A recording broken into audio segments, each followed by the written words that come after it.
Now, good morning, ladies and gentlemen. I come in peace. My friend called me this morning around 9 a.m. He said that he's in deep shit. I said, what happened?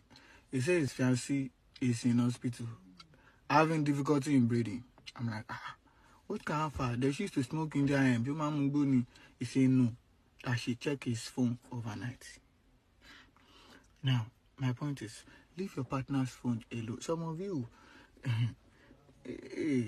if you die, the thing that make you to die, you will move on. Even he confessed to me that if truly she go through that phone where the same way he's supposed to go through that, she might not survive that thing.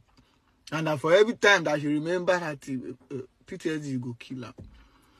Someone like me now, my password is simple. I don't even have to keep password because I think I'm not aged. But some of you that your eyes only, if they open some of you your eyes only like this, your partner will die. Be careful. Peace out.